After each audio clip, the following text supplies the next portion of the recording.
भक्तजनों, आइए हम सब जानते हैं सावन हरियाली तिथि कब है और साथ में पूजा विधि और कथा सुनते हैं। हरियाली तीज विवाहित महिलाओं द्वारा पति की लंबी उम्र और दाम्पत्य सुख के लिए रखा जाता है।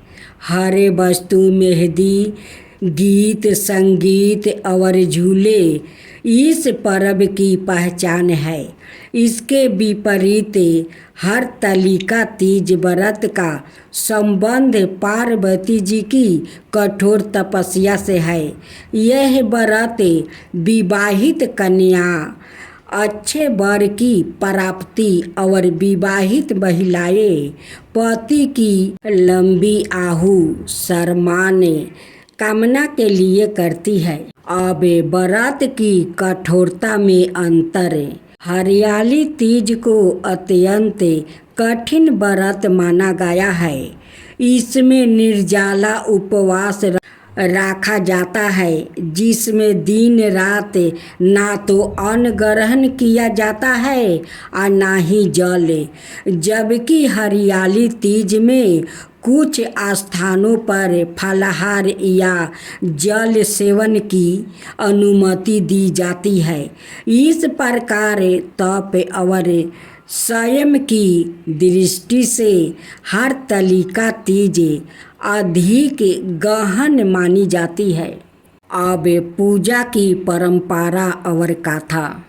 हरियाली तीज में शिव पार्वती के पूजा के साथ साथ महिलाएं झुलुआ झूलती है, लोग गीत गाती है और सज धज कर उत्साह का आनंद लेती है। वही हरतालिका तीज में पार्वती जी की तपस्या और शिव से उनके विवाह की कथा सुनने का विशेष विधान होता है। अब हरियाली तीज 2025 कब है? हरियाली तीज का पर्व 2025 में 27 जुलाई रविवार को मनाया जाएगा।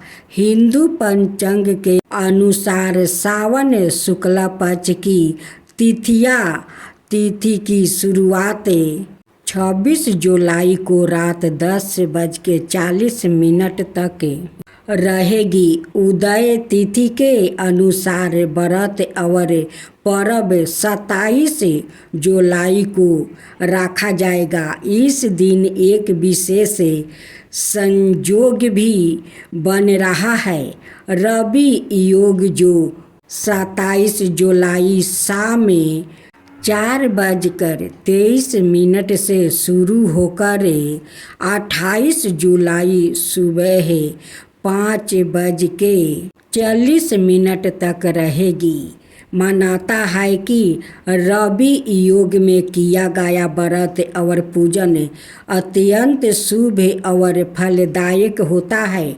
हरियाली तीज विशेष कर सुहागिनों द्वारा पति की लंबी उम्र और वैवाहिक सुख शांति के लिए रखा जाता है। भगवान शिव ने पार्वती जी को उनके पूर्व जन्म के बारे में याद दिलाने के लिए यह सुनाई थी। हरियाली तीज व्रत कथा इस प्रकार है। शिव जी कहते हैं, हे पार्वती, बहुत समय पहले तुमने हिमालय पर मुझे वर के रूप में पाने के लिए घोर तप किया था। इस दौरान तुमने अन्न जल त्याग कर सूखे पत्ते चबा कर दिन व्यतीत किए थे। किसी भी मौसम की परवाह किए बिना तुमने निरंतर तप किया है। तुम्हारी इस स्थिति को देखकर तुम्हारे पिता बहुत दुखी थे। ऐसी स्थिति में नारद जी तुम्हारे घर पधारे। जब तुम्हारे पिता ने नारद जी से उनके आगमन का कारण पूछा तो नारद जी बोले, हे गिरिराज, मैं भगवान विष्णु के भेजने पर यहाँ आया हूँ। आपकी कन्या की घोर तपस्या से प्रसन्न होकर वो उससे विवाह करना चाहते हैं। इस बारे में मैं आपकी राय जानना चाहता हूँ। नारद जी की बात सुनकर पर्वतराज अति प्रसन्नता के साथ बोले, हे नारद जी, यदि सवाए भगवान विष्णु मेरी कन्या से विवाह करना चाहते हैं तो इससे बड़ी कोई बात नहीं हो सकती। मैं इस विवाह के लिए तैयार हूँ। फिर शिव जी पार्वती जी से कहते हैं, तुम्हारे पिता की स्वीकृति पाकर नारद जी विष्णु जी के पास गया और यह शुभ समाचार सुनाया। लेकिन जब तुम्हें इस विवाह के बारे में पता चला तो तुम्हें बहुत दुख होगा। तुम मुझे यानी कैलाशपति शिव को मन से अपना पति मान चुकी थी। तुमने अपने व्याकुल मन की बातें अपनी सहेली को बताई। तुम्हारी सहेली से सुझाव दिया कि वो तुम्हें एक घने घोर वन में ले जाकर छिपा देगी और वहाँ रहकर तुम शिव जी को प्राप्ति करने की साधना करना। इसके बाद तुम्हारे पिता तुम्हें घर से ना पाकर बड़े चिंतित और दुखी हुआ। वो सोचने लगे कि यदि विष्णु जी बारात लेकर आ जाएंगे और तुम घर पर ना मिली तो क्या होगा। उन्होंने तुम्हारी खोज में धरती पाताल एक करवा दिया, लेकिन तुम ना मिली। तुम वन में एक गुफा के भीतर मेरी आराधना में लीन थी। भाद्रपद तिथि शुक्ला को तुमने रेत से एक शिवलिंग का निर्माण कर मेरी आराधना की, जिससे प्रसन्न होकर मैंने तुम्हारी मनोकामना पूर्ण की। इसके बाद तुमने अपने पिता से कहा कि पिताजी, मैंने अपने जीवन का लंबा समय भगवान शिव की तपस्या में बिताया है और भगवान शिव ने मेरी तपस्या से प्रसन्न होकर मुझे स्वीकार भी कर लिया है। अब मैं आपके साथ एक ही शर्त पर चलूँगी कि आप मेरा विवाह भगवान शिव के साथ ही करेंगे। पर्वतराज ने तुम्हारी इच्छा स्वीकार कर लिया और तुम्हें घर वापस ले गया। कुछ समय बाद उन्होंने पूरे विधि विधान से तुम्हारा विवाह किया। भगवान शिव ने इसके बाद कहा कि हे पार्वती, तिथि को तुमने मेरी आराधना करके जो व्रत किया था उसी के परिणाम स्वरूप हम दोनों का संभव हो सका है। इस व्रत का महत्व यह है कि मैं इस व्रत को पूर्ण निष्ठा से करने वाली प्रत्येक स्त्री को मनोवांछित फल देता हूँ। भगवान शिव ने पार्वती जी से कहा कि इस व्रत को जो भी स्त्री पूर्ण श्रद्धा से करेगी उसे तुम्हारी तरह अचल सुहाग प्राप्ति होगी। अब शिव की दूसरी कथा श्रवण करें। भगवान शिव के पसीने से अंधक का जन्म हुआ। भगवान शिव और माता पार्वती घूमते हुए काशी पहुंच गए। एक बार शिव अपना मुंह पूरब दिशा की ओर करके बैठे थे। उसी समय पार्वती ने पीछे से आकर अपने हाथों से भगवान शिव की आँखों को वो बंद कर दिया। ऐसे करने पर उस पल के लिए पूरे संसार में अंधकार छा गया।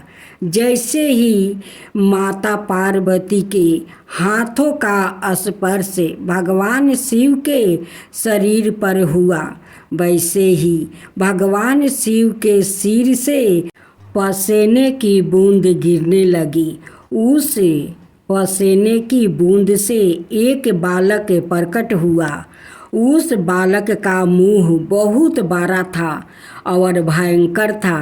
उस बालक को देखकर माता पार्वती ने भगवान शिव से उसकी उत्पत्ति के बारे में पूछा। भगवान शिव ने पसीने से उत्पन्न होने के कारण उसे अपना पुत्रा बताया।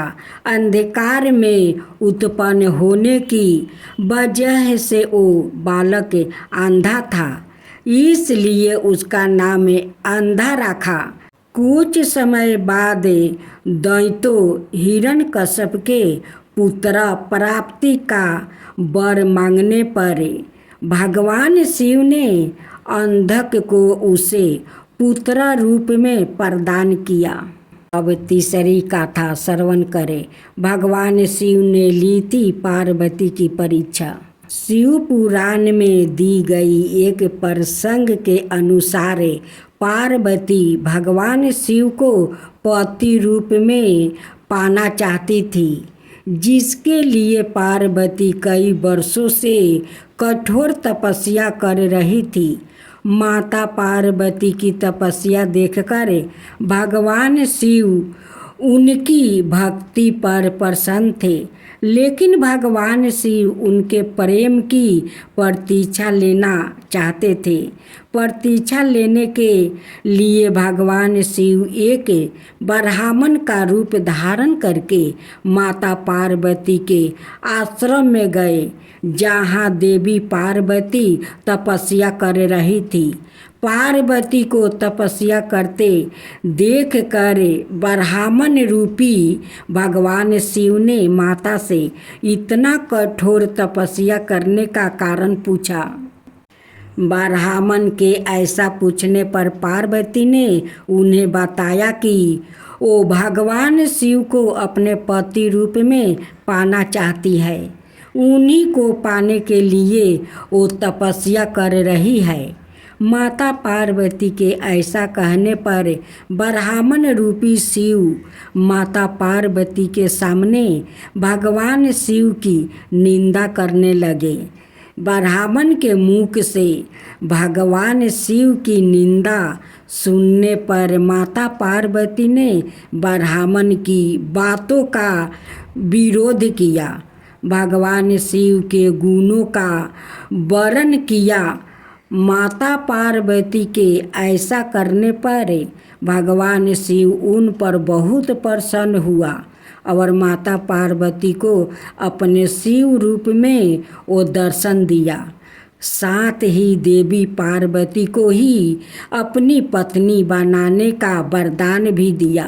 अब शिव जी के चौथा कथा श्रवण करें। शिव पुराण के ही एक कथा और है। महाभारत के पांडवा घनघोर वन में अपना वनवास बिता रहे थे। वही उनकी मुलाकात महर्षि वेदव्यास से हुआ।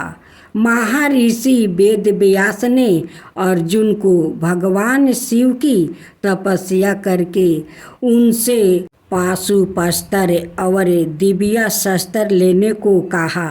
महर्षि के आदेश पर अर्जुन घने जंगल में भगवान शिव की कड़ी तपस्या करने लगा।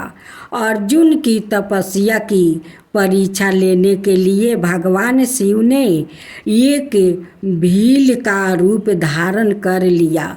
भील रूपी शिव ने अर्जुन के पराक्रम का बहुत अपमान किया। भील द्वारा अपने पराक्रम का अपमान किए जाने पर अर्जुन ने उसे युद्ध करने को कहा। अर्जुन ने ऐसा करने पर भील रूपी भगवान शिव और अर्जुन के बीच घोर युद्ध हुआ। युद्ध में भील ने अर्जुन को हरा दिया और उसका धनुष से तीर भी छीन लिया गया। भील के बार से अर्जुन बेहोश होकर धरती पर गिर पड़ा। होश आने पर वो फिर से भगवान शिव की तपस्या करने लगा। अर्जुन की भक्ति और लगन से खुश होकर भगवान शिव ने उसे अपने शिव रूप के दर्शन दिया। साथ ही वरदान स्वरूप भगवान शिव ने अर्जुन को पाशुपत्र और कई दिव्य शस्त्रों की शिक्षा भी दी।